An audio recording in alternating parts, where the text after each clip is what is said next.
নমস্কাৰ আপুনি চাই আছে দুপৰৰ সংবাদ মই জয়ন্ত মাধৱ গোস্বামী আজি মুকলি কৰা হল গুৱাহাটীৰ বশিষ্ঠ উৰণ সেতু আৰু জয়ানগৰৰ ভিইউপি সুচল যাতায়াত নিশ্চিতকৰণৰ লক্ষ্যৰে 6 লেনযুক্ত গুৱাহাটী বাইপাছৰ অংশ হিচাপে বশিষ্ঠ উৰণ সেতু মুকলি কৰিছে মুখ্যমন্ত্ৰী ডক্টৰ হিমন্ত বিশ্ব শৰ্মাই আমি আগবঢ়াইছো এই মুহূৰ্তত পোনপটীয়া সম্প্ৰচাৰ আমাৰ হতিত সাংবাদিক বিৰিঞ্চি কুমাৰ ডেকা আছে এই মুহূৰ্তত হতিত সাংবাদিক বলেন ভট্টাচাৰ্য আছে এইখিনি মুহূৰ্তত আমাৰ সৈতে পোনপটীয়া সম্প্ৰচাৰত বলেন মুখ্যমন্ত্ৰী ডক্টৰ হিমন্ত বিশ্ব শৰ্মাই মুকলি কৰিলে বশিষ্ঠ উৰণ সেতু এই মুহূৰ্তত মুখ্যমন্ত্ৰী হিমন্ত বিশ্ব শৰ্মা উপস্থিত হৈছে বশিষ্ঠ চাৰিআলি যিখন ৰাষ্ট্ৰীয় ঘাইপথৰ ওপৰত থকা যিখন উৰণ সেতু সেই উৰণ সেতুখন আনুষ্ঠানিকভাৱে এই মুহূৰ্তত মুখ্যমন্ত্ৰী হিমন্ত বিশ্ব শৰ্মাই উদ্বোধন কৰিলে আৰু তাৰ লগে লগে দেখিবলৈ পোৱা গ'ল উৰণ সেতুখনৰ কিছু দিশ আগলৈ গৈ তেখেতে সেই উৰণ সেতুখনও পৰিদৰ্শন কৰিলে কাৰণ যিহেতুকে একে সময়তে যদি চোৱা হয় এই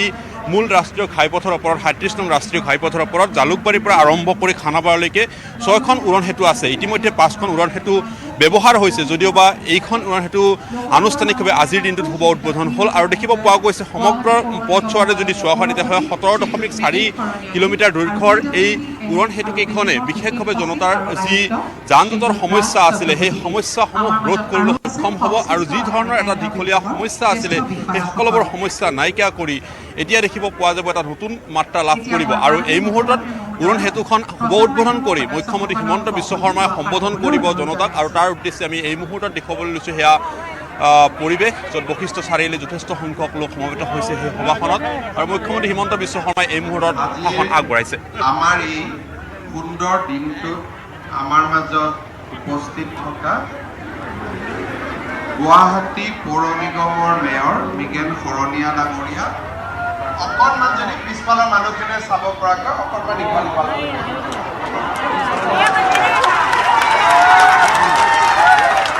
বাবা এইফালে আহি যাব পাৰে এইডালৰ আগত আহি যাওক আপোনালোক ইয়াত আহি যাওক এই তিনিজন আপোনালোক ইয়াত ৰঙাটো পাৰ হয় কথা নাই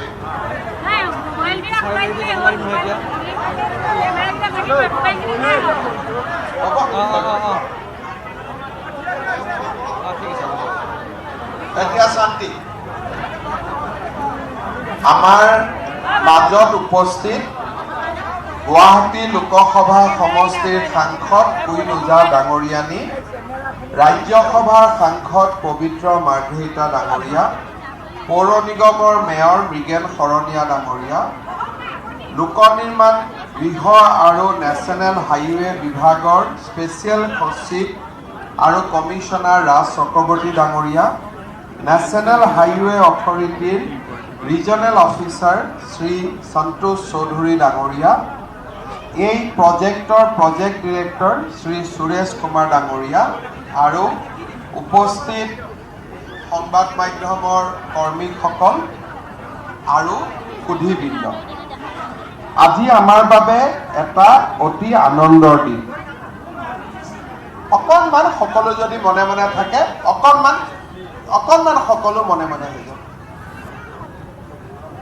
নেশ্যনেল হাইৱে অথৰিটিয়ে শিলচৰৰ পৰা শ্ৰীৰামপুৰলৈ ইষ্ট ৱেষ্ট কৰিডৰ নিৰ্মাণ কৰি আহিছে এই ইষ্ট ৱেষ্ট কৰিডৰৰ যিটো গুৱাহাটী বাইপাছ সেইটো 4 লেন আছিলে আৰু যেতিয়া 4 লেন আছিলে তেতিয়া আমি দেখা পাইছিলোঁ বৰাগাঁও গড়চুক লখৰা বশিষ্ঠত জাংচন পইণ্টসমূহত অত্যন্ত যান জঁটৰ হেঁচা সৃষ্টি হৈছিল আৰু জালুকবাৰীৰ পৰা খানাপাৰালৈ আহোঁতে কেতিয়াবা 45 মিনিট সময় 1 ঘণ্টা সময়ো আমি অতিবাহিত কৰিব লাগিছিল বিশেষকৈ গড়চুক পইণ্ট আৰু লখৰাত এই ভিৰ অত্যন্ত বেছি আছিলে মাননীয় প্ৰধানমন্ত্ৰী নৰেন্দ্ৰ মোদী ডাঙৰীয়া আৰু আমাৰ ৰাষ্ট্ৰীয় ঘাইপথ উন্নয়ন মন্ত্ৰী নীতিন গাডকাৰী ডাঙৰীয়াই এই অৱস্থাৰ প্ৰতি লক্ষ্য ৰাখি খানাপাৰাৰ পৰা জালুকবাৰী ষ্ট্ৰেচ যেটো 17 কিলোমিটাৰ এই 17 কিলোমিটাৰক 6 লেন কৰাৰ বাবে এটা প্ৰকল্পৰ অনুমোদন কৰিছিল এই প্ৰকল্পটোত 443 কোটি টকা তাৰমানে প্ৰায় 450 কোটি টকাৰ অনুমোদন কৰা হৈছিল আৰু এই 450 কোটি টকাৰ ভিতৰত 17 কিলোমিটাৰ পথ 6 লেনিং আৰু 4খন উৰণ সেতু আমাৰ ইতিমধ্যে মই উল্লেখ কৰা মতে 4টা স্থানতে আমাৰ 4টা উৰণ সেতু নিৰ্মাণৰ বাবে প্ৰস্তাৱ আছিল বৰাগাঁও গড়চুক লখৰা আৰু বশিষ্ঠত 17 কিলোমিটাৰ পথ 6 লেনিং 4খন উৰণ সেতু আৰু লগত দুটা আণ্ডাৰপাছ দুটা কোড হৈছে জয়ানগৰ আৰু বেহৰবাৰী আজি আমি এই সমগ্ৰ পথটো বশিষ্ঠ উৰণ সেতু জয়ানগৰ আণ্ডাৰপাছ ৰাইজৰ বাবে আমি মুকলি কৰি দিছোঁ আৰু বাকী আন ফ্লাইঅভাৰ কেইখনো ইতিমধ্যে গুৱাহাটীবাসী ৰাইজে বা অসমবাসী ৰাইজে ব্যৱহাৰ কৰি আছে আমাৰ ইয়াতে এটা খুব ডাঙৰ টেকনলজি ইউজ কৰা হৈছে মনোপল অৰ্থাৎ যেতিয়া আমি লাইটৰ পোষ্ট বনাওঁ এটা খুব ডাঙৰ এৰিয়া এটা আমি হাতত লওঁ তাৰ ফলত ট্ৰেফিক আদিত এটা বেৰিয়াৰ সৃষ্টি হয় এই হাইৱেটোত প্ৰথমবাৰৰ বাবে মনোপল বনোৱা হৈছে যেটো কম জায়গা লাগে কিন্তু বহুত ওপৰলৈকে যায় এই টেকনলজিৰ কাৰণে ভৱিষ্যতৰ দিনত অসম পিডব্লিউডিৰ বাবেও ই এটা আদৰ্শ হ'ব সাধাৰণতে हमारे एक कंप्लेन होता है कि रास्ता समय में नहीं होता है लेकिन ये जो 6 लेनिंग का काम है ये 6 लेनिंग का काम 2026 का अगस्त महीना ही खत्म होना था लेकिन 3 महीना पहले अभी से ही 6 महीना पहले ही यह समाप्त हो चुका है आरु एटिया मैं नेशनल हाईवे अथॉरिटी को कॉम्प्लीमेंट भी करना चाहता हूं कि अभी जो लामडिंग से सिलचर जाने वाला रास्ता का काम हो रहा है ये बहुत बढ़िया काम हो रहा है मैं आप लोगों को धन्यवाद देता हूं और जैसे दिमा हसाओ जिला में निम्बांगलो जाटिंगा हरांगा जाओ ये जो 4 लेनिंग का काम चल रहा है 50 किलोमीटर पथ with the investment of 1677 crore ये बहुत स्पीड से चल रहा है जैसे आप लोकसभा का चुनाव का पहले ये हाईवे कंप्लीट कर दिया हमारा विधानसभा चुनाव का पहले आप सिलचर और लामडिंग क्लियर कर दीजिए ये मेरा आप लोगों से रिक्वेस्ट है एतिया हमार नेशनल हाईवे अथॉरिटीए অসমত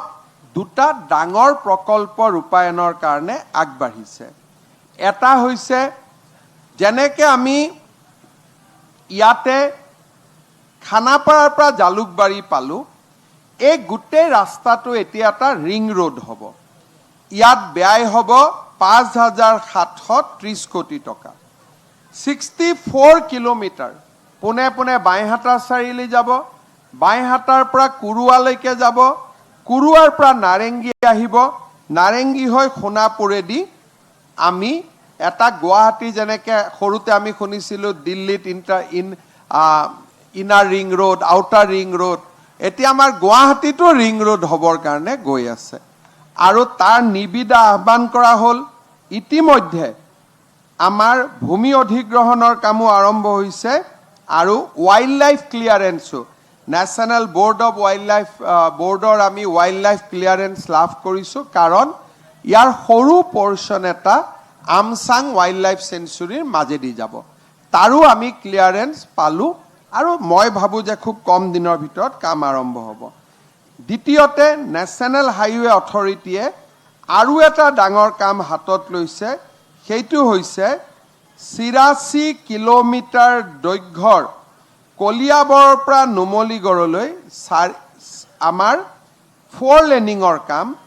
আৰু out of this 86 kilometre 35 kilometre elevated হ'ব অৰ্থাৎ আমি ফ্লাইওভাৰ দি যাব পাৰিম আৰু এই কামৰ বাবেও 5500 ক্ৰোৰ্ছৰ মোটামুটি অনুমোদন লাভ হৈছে वाइल्ड लाइफ क्लियरेंस आमी लाभ करिছোঁ এতিয়া भूमि अधिग्रहणৰ কাম দ্ৰুত গতিত চলি আছে মই भारत सरकाৰৰ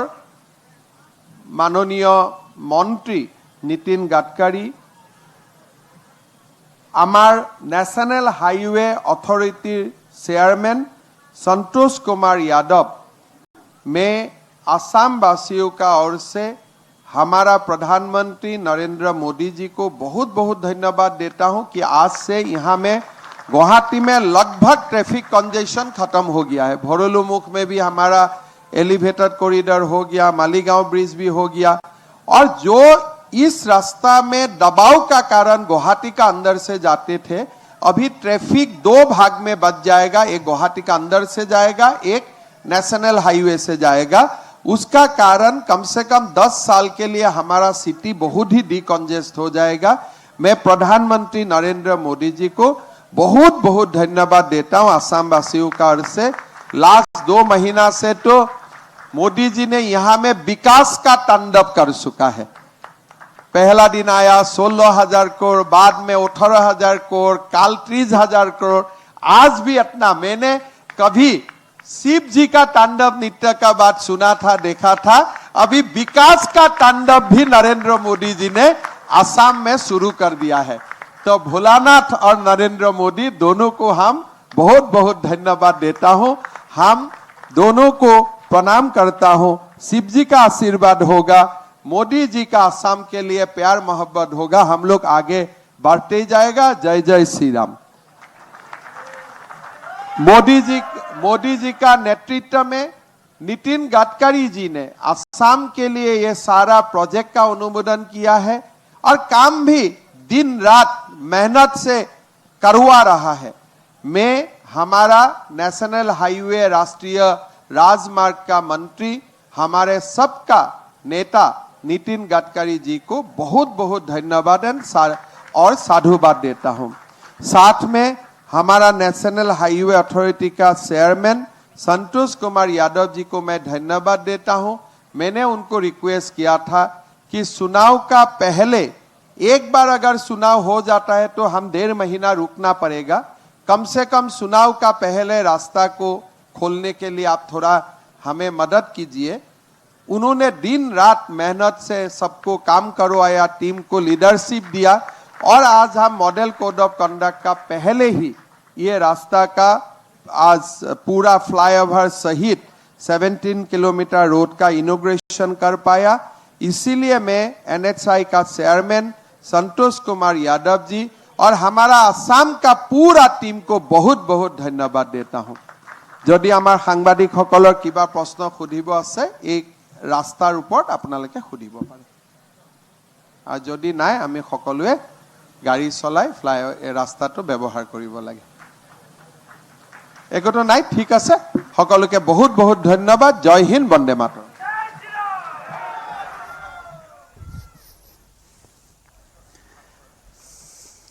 এয়া মুখ্যমন্ত্ৰী ডক্টৰ হিমন্ত বিশ্ব শৰ্মাই আনুষ্ঠানিকভাৱে মুকলি কৰিলে বশিষ্ঠ উড়ন সেতু বশিষ্ঠ চাৰিআলিত দীৰ্ঘদিন ধৰি নিৰ্মাণৰত হৈ থকা এই উড়ন সেতু ৰাজ্যৰ বাবে মুকলি কৰি দিলে সম্পূৰ্ণ হৈ উঠাৰ পিছত আৰু ইয়াৰ লগে লগে এতিয়া যান জঁটৰ যি মূৰৰ কামৰণি তাৰ পৰা ৰেহাই লাভ কৰিব ৰাইজে সতীৰ্থ সাংবাদিক বলেন ভট্টাচাৰ্য আছে আমাৰ সৈতে পোনপটীয়া সম্প্ৰচাৰত বলেন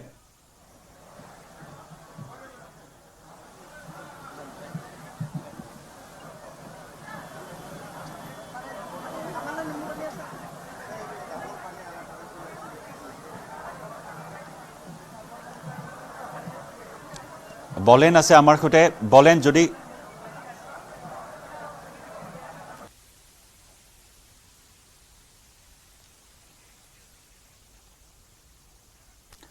আৰু এয়া ফটোৰ বাবে পজ দিয়া দৃশ্য আমি দেখুৱাইছো মুখ্যমন্ত্ৰী গৰাকীয়ে নাৰিকল ভাঙি মুকলি কৰিলে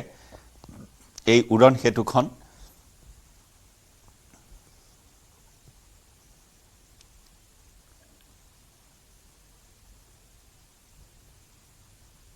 ৰাইজৰ ভাৱে আনুষ্ঠানিকভাৱে মুকলি কৰিলে বশিষ্ঠ উড়ন সেতু ২৭ নম্বৰ ৰাষ্ট্ৰীয় ঘাইপথত কেইবাখনো উড়ন সেতু নিৰ্মাণ কাৰ্য চলি আছে কেইবাখনো মুকলি হৈছে আৰু শেহতীয়াকৈ বশিষ্ঠ উৰণ সেতু মুকলি হোৱাৰ পিছত ৰাইজৰ বাবে আনুষ্ঠানিকভাৱে মুকলি কৰিলে মুখ্যমন্ত্ৰী ডক্টৰ হিমন্ত বিশ্ব শৰ্মাই কিছু সময় খোজ কাঢ়ি উৰণ সেতুখনত সফৰ কৰিলে মুখ্যমন্ত্ৰীগৰাকী সংগ দিলে গুৱাহাটীৰ সাংসদ কুইন ওজাই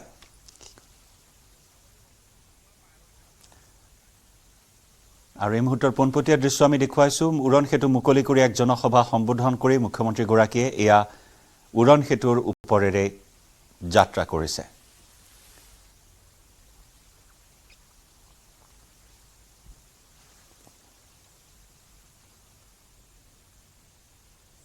পৰৱৰ্তী খবৰ সংসদৰ দুয়ো সদনত 2019 চনতে CAA গৃহীত হৈছিল পৰৱৰ্তী সময়ত কোভিডৰ বাবে 2 বছৰ ৰবলগীয়া হৈছিল মনত ৰখা উচিত যে যোৱা নিৰ্বাচনৰ পূৰ্বে CAA সংসদত গৃহীত হৈছিল যেহেতু ইতিমধ্যে বিলখন সংসদত গৃহীত হৈছে তাৰ পাছত শেহতীয়াকৈ CAA নীতি নিৰ্ধাৰণ কৰা হৈছে কেন্দ্ৰীয় গৃহমন্ত্ৰী অমিত শাহে CAA সন্দৰ্ভত এনেদৰে প্ৰকাশ কৰিলে প্ৰতিক্ৰিয়া নাগৰিকত্ব সংশোধনী আইনৰ নীতি নিৰ্ধাৰণৰ সৈতে সময়ৰ কোনো সম্পৰ্ক নাই নিৰ্বাচনৰ পূৰ্বে নীতি নিৰ্ধাৰণ কৰাক লৈ বিৰোধীয়ে কি কাৰণত ইমান হৈছৈ কৰিছে সেয়া আশ্চৰ্যকৰ প্ৰকৃতাৰ্থত তেওঁলোকে এনেদৰে জনতাৰ মাজত বিভ্ৰান্তিৰ সৃষ্টি কৰি ৰাজনৈতিক মুনাফা আদায় কৰাৰ চেষ্টা কৰিছে বুলিও মন্তব্য কৰে গৃহমন্ত্ৰীয়ে তেওঁ পুনৰ কয় ভাৰতৰ জনতাই বুজি উঠিছে বিৰোধীৰ ষড়যন্ত্ৰৰ কথা ৰাহুল গান্ধীয়ে হওক কেজৰিৱালে হওক বা মমতা বেনাৰ্জীয়ে হওক প্ৰতিটো ৰাজনৈতিক দলে মিথ্যাচাৰৰ ৰাজনীতিহে কৰে যোৱা 4 বছৰত কমেই 41 বাৰ ঘোষণা কৰা বুলি প্ৰকাশ কৰি গৃহমন্ত্ৰী অমিত শাহে কয় যে এয়া হ'বই আৰু এয়া নিৰ্বাচনৰ পূৰ্বেই হ'ব ভাৰতীয় জনতা পাৰ্টিৰ বাবে CAA ৰাজনৈতিক মুনাফা লাভৰ উদ্দেশ্য নহয় ভাৰতীয় জনতা পাৰ্টিৰ বাবে আফগানিস্তান পাকিস্তান আৰু বাংলাদেশৰ পৰা অহা কোটি কোটি শৰণাৰ্থীক তেওঁলোকৰ অধিকাৰ দিয়াহে মূল কথা তেওঁলোকৰ পীড়াৰ পৰা মুক্তি দিয়াৰ লগতে ন্যায়ৰ অপেক্ষাত থকা তিনি পুৰুষক ন্যায় প্ৰদান কৰা বুলিও তাৎপৰ্যপূৰ্ণ মন্তব্য কেন্দ্ৰীয় গৃহমন্ত্ৰীগৰাকীৰ सारे विपक्षी दल ओवैसी हो राहुल गांधी जी हो या अरविंद केजरीवाल हो या ममता जी हो ये झूठ की राजनीति कर रहे हैं इसलिए टाइमिंग का महत्व नहीं है भारतीय जनता पार्टी ने 2019 में अपने घोषणा पत्र में कहा है कि हम CAA लेकर आएंगे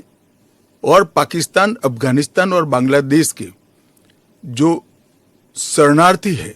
उनको नागरिकता देंगे तो भारतीय जनता पार्टी का एजेंडा बहुत स्पष्ट है और वो एजेंडे के आधार पर हमें बहुमत मिला है 2019 में ही ये बिल संसद के दोनों सदनों ने पार कर दिया उसके बाद कोविड के कारण थोड़ा लेट हुआ अब टाइमिंग का क्या महत्व है सरकार ने अपनी विल चुने जाने से पहले अभिव्यक्त कर दी है चुनने के बाद फर्स्ट प्रायोरिटी में पहले ही साल में दोनों सदनों से इस कानून को मान्यता मिल गई है रूल्स फॉर्मेलिटी है अब टाइमिंग का या पॉलिटिकल गेन या लॉस का सवाल नहीं है अब विपक्ष तुष्टीकरण की राजनीति कर कर एपीसमेंट की पॉलिटिक्स कर कर वोट बैंक को कंसोलिडेट करना चाहता है मैं उनको विनती करना चाहता हूं कि आप एक्सपोज हो चुके हो ये मत करिए पूरे देश की जनता जानती है कि CAA इस देश का कानून है और ये 4 साल में मैं कम से कम 41 बार बोला हूं कि ये होगा चुनाव के पहले होगा अब क्या मतलब है टाइमिंग का सवाल करने का will of legislator will of government bill से प्रकट होता है या रूल से प्रकट होता है ऑब्वियसली बिल से रूल व्यवस्था करता है जो करने में पहले कोविड के कारण और बाकी सारे पॉलिटिकल इश्यूज के कारण लेट हुआ मगर कब से नागरिकता मिलेगी तो 2014 के पहले से वो थंब रूल वहीं का वहीं है आज क्या फर्क पड़ गया है बताइए कोई फर्क नहीं पड़ा है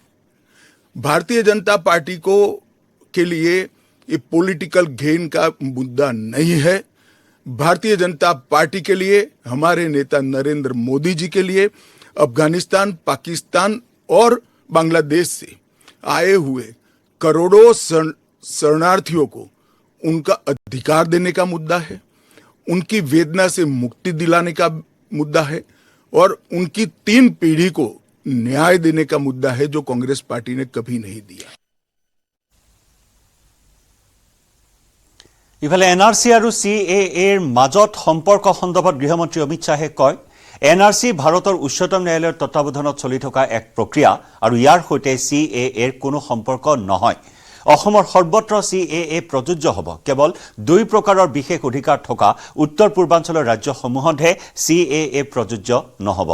অৰ্থাৎ ইনাৰ লাইন পাৰ্মিট আৰু ষষ্ঠ অনুসূচীভুক্ত ৰাজ্যত CAA প্ৰযোজ্য নহ'ব CAAৰ বাবে জনজাতীয় লোকসকলৰ অধিকাৰ কোনো প্ৰকাৰেই খৰ্ব নহ'ব বুলিও আশ্বাস প্ৰদান কৰিলে কেন্দ্ৰীয় গৃহমন্ত্ৰীগৰাকীয়ে शाम में जो एनआरसी की ऑर्डर हुए वो सुप्रीम कोर्ट ऑफ इंडिया की इसका सीए से कोई लेन देन नहीं है आसाम नहीं देश के हर हिस्से में सीए लागू होगा सिर्फ नॉर्थ ईस्ट के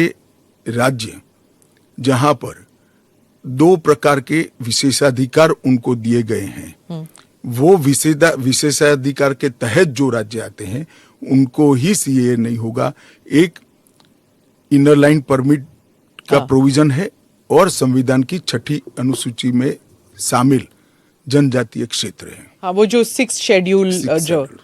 शेड्यूल में वो असम के कुछ जम्मू कश्मीर के कुछ इलाके राजस्थान के कुछ इलाके हिमाचल के कुछ इलाके आते हैं उसमें वहां नहीं लागू होगा बाकी सब जगह लागू हो जाएगा पर लोग नहीं जानते ना क्योंकि कुछ साल वो यहाँ हैं कुछ साल और जो ट्राइबल इलाके हैं उनका जो कॉम्पोजिशन है वो बदलेगा नहीं CAA की वजह से जरा भी नहीं बदलेगा ट्राइबल कॉम्पोजिशन और उनके अधिकार को हम जरा भी डाइल्यूट नहीं कर रहे हैं हमने एक्ट में ही प्रोविजन कर दिया है कि जहां पर भी इनर लाइन परमिट है और जहां संविधान की 6ठी सूची में जो क्षेत्र शामिल किए गए हैं इन पर वहां पर CAA नहीं लागू होगा और वहां के एड्रेस वाला एप्लीकेशन भी ऐप में अपलोड ही नहीं होता है तो लागू होने का सवाल ही नहीं आता है और एक्ट में ही प्रोविजन है मगर हमने एप्लीकेशन में भी वो एरिया को एक्सक्लूड कर दिया है कोई अप्लाई करेगा भी वो वहां से तो नहीं ऐप ही नहीं खुलेगा पर वो कहीं और जाके अप्लाई कर सकता है तो वो भारत के नागरिक तो बन ही सकते हैं हाँ अच्छा ओके वो संविधान की 6ठी अनुसूची में सुरक्षित क्षेत्रों के नागरिक नहीं बन सकते इनर लाइन परमिट से सुरक्षित क्षेत्रों के नागरिक नहीं बन सकते वो भारत के नागरिक बन ही सकते हैं ইফালে CAA সন্দৰ্ভত পুনৰ প্ৰতিক্ৰিয়া প্ৰকাশ কৰিছে মুখ্যমন্ত্ৰী ডক্টৰ হিমন্ত বিশ্ব শৰ্মাই 4 দিনত অসমত এজনো লোকে আবেদন কৰা নাই অসমত বাহিৰা মানুহ নাহে বুলি মন্তব্য মুখ্যমন্ত্ৰীৰ অসমক কৰিডৰ হিচাপেহে ব্যৱহাৰ কৰে মানুহে CAA আন্দোলনৰ নামত 5 জনক কিয় শ্বহীদ কৰা হ'ল তাৰ বাবে উচ্চ ন্যায়ালয়ত আবেদন কৰিব বুলি মন্তব্য কৰে মুখ্যমন্ত্ৰী ডক্টৰ শৰ্মাই CA যোনে কৰিছে I am not very enthusiastic about the CA things কাৰণ গোটেই মানুহবিলাকে উত্তৰ দিব লাগিব অসমখনৰ কেছটো আমাৰ আবেগত চলুতো আমি কোনেও কেছটো ধৰিব পৰা নাই কথাটো হ'ল CA there is a cut off line 1/1/2014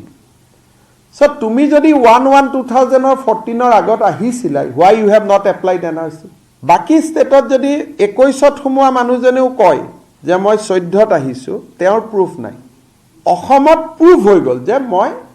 2014ৰ আগত আহিছো কাৰণে মই এনআৰসিত এপ্লাই কৰিছিলো নহলে তো মই নাই হেকাৰণে অসমত CAত এপ্লাই কৰা মানুহ আটাইতকৈ কম হ'ব এতিয়া পোৰ্টেল খোলা আছে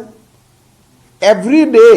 আপোনালোকে চাব পাৰিব অসমৰ পৰা পোৰ্টেলত কিমান মানুহে আবেদন কৰিছে এতিয়া 5 জন শহীদৰ মৃত্যুৰ উত্তৰ বহুত মানুহে দিব লাগিব after 45 days যুক্তি ইয়াত কোনেও দিব নাহে ডাঙৰ সমস্যাটো হৈছে কি কা আমি নামানো নুবুজো আৰে নুবুজিলে কেনেকৈ কৰিবা বুজিলেহে আন্দোলন কৰিব পাৰিবা হেকাৰণে অসমত গুটেইটো এটা ফিয়াস্কো হ'ব there will be no fresh application পিছত আমি কেম্প বহাব লাগিব এনআৰসি বায়োমেট্ৰিক ব্লক হৈ থকা মানুহখিনি কাৰণ এপ্লিকেশন কৰ বুলি আজিতো 4 দিন গলে কেটা অসমৰ পৰা আবেদন হল অসমত মানুহ নাহে কাৰণ ইয়াত ইকোসিস্টেমটো ইমান ষ্ট্ৰং মানুহে একসেপ্ট নকৰে এইটো কৰিডৰ হিচাপেহে ইউজ কৰে খুমাই পেলাই ওলাই যায় আৰু অসমৰো ইভেন বাংলাদেশী মুছলমানো অসমত নতুন খুমুৱাই নাই ওলাই গুচি যায় অসমৰ পৰা কাৰণ আমি ইয়াত ইমান বস্তুটো ডিবেটেবল হৈ গল ইয়াত কলিকতাত গলে ট্ৰিবিউনেল নাই IMDT নাই কলিকতাত গলে ডি ভোটাৰ নাই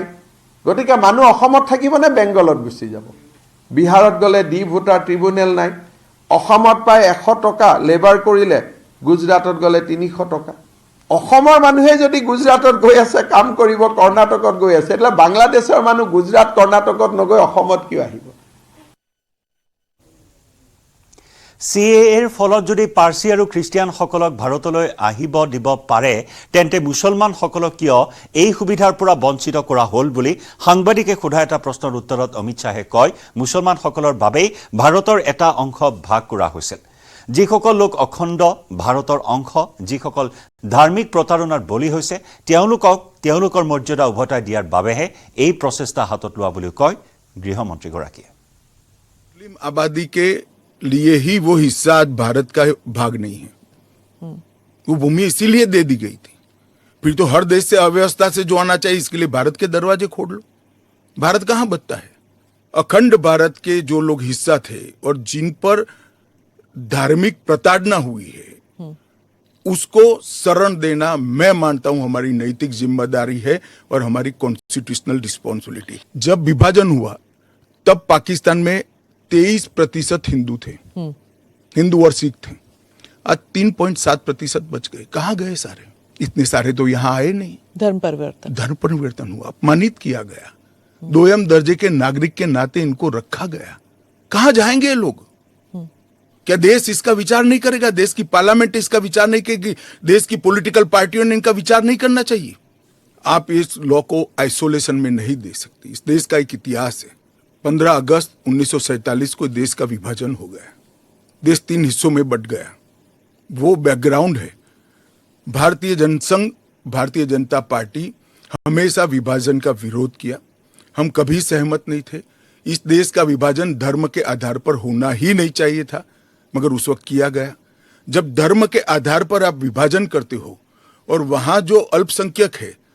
उन लोगों पर ढेर सारे अत्याचार हो धर्म परिवर्तन कराया जाए इनकी महिलाओं को अपमानित किया जाए वो माँ बहन बेटी के लिए वो शरण में आए भारत की तो क्या उसको यहाँ नागरिकता का अधिकार नहीं है और स्वयं कांग्रेस के नेताओं ने आजादी के वक्त सैकड़ों भाषणों में कहा है कि अभी मारकाट चल रही है अभी जहां है वहां रह जाइए बाद में जब कभी भी भारत में आएंगे आपका स्वागत है परंतु बाद में इलेक्टोरल पॉलिटिक्स चालू हुई वोट बैंक की राजनीति चालू हुई अपीसमेंट के कारण वो वादा कांग्रेस पार्टी ने कभी पूरा नहीं किया जो आज नरेंद्र मोदी पूरा कर रहे हैं বিতৰ্কিত নাগৰিকত্ব সংশোধনী আইনৰ প্ৰসংগতে বিৰোধীয়ে বিজেপিয়ে ভোট বেংকৰ ৰাজনীতি কৰিছে বুলি উত্থাপন কৰা আন এক অভিযোগ সন্দৰ্ভত মন্তব্য কৰে কেন্দ্ৰীয় গৃহমন্ত্ৰী অমিত শ্বাহে আচলতে বিপক্ষৰ কোনো কাম নোহোৱা হৈছে তেওঁলোকেতো সাৰ্জিকেল ষ্ট্ৰাইক 370 বিলুপ্তিকৰণৰ সময়তো এয়া ৰাজনৈতিক লাভালাভৰ বাবে কৰা হৈছিল বুলি কৈছিল আমি কি সন্ত্ৰাসবাদৰ বিৰুদ্ধে যুঁজ নিদিয়াকে থাকিম নেকি এনেদৰে মন্তব্য কৰিলে কেন্দ্ৰীয় গৃহমন্ত্ৰীগৰাকীয়ে को और कोई काम नहीं उन्होंने तो सर्जिकल स्ट्राइक और एयर स्ट्राइक को भी बताया कि आपका पॉलिटिकल फायदा है तो क्या हम टेररिज्म पर कदम न उठाए इन्होंने 370 को भी बताया कि ये आपके पॉलिटिकल फायदे के लिए कर रहे हैं हम 1950 से कह रहे हैं कि हम 370 को हटाएंगे उनका हिस्ट्री है जो बोलते हैं वो करते नहीं है मोदी जी का हिस्ट्री है जो भारतीय जनता पार्टी ने कहा है नरेंद्र मोदी ने कहा है वो पत्थर की लकीर है मोदी की हर गारंटी पूरी होनी है আৰু এইখিনি মুহূৰ্তত জনাও এটা ব্ৰেকিং নিউজ এক দেশ এক নিৰ্বাচনৰ প্ৰতিবেদন দাখিল ৰাষ্ট্ৰপতি দ্ৰৌপদী মুৰ্মুক দাখিল কৰিলে প্ৰতিবেদন গঠন কৰা হৈছিল উচ্চ ক্ষমতা সম্পন্ন কমিটি প্ৰাক্তন ৰাষ্ট্ৰপতি ৰামনাথ কোবিন্দৰ নেতৃত্বত গঠন কৰিছিল কমিটি মুঠ 18626 পৃষ্ঠাৰ বৃহৎ প্ৰতিবেদন দাখিল 2023 চনৰ 2 ছেপ্টেম্বৰত গঠন কৰা হৈছিল কমিটিখন দেশৰ বহু বিশেষজ্ঞ আইনজ্ঞৰ মতামত লৈ প্ৰস্তুত কৰা হৈছে এই প্ৰতিবেদন কাৰ্যকৰী হলে একে সময়তে দেশত অনুষ্ঠিত হ'ব বিধানসভা আৰু লোকসভা নিৰ্বাচন খুকিয়াকৈ প্ৰতিখন ৰাজ্যত বিধানসভা নিৰ্বাচন অনুষ্ঠিত কৰাটো বিলুপ্ত হ'ব এই প্ৰতিবেদন কাৰ্যকৰী হলে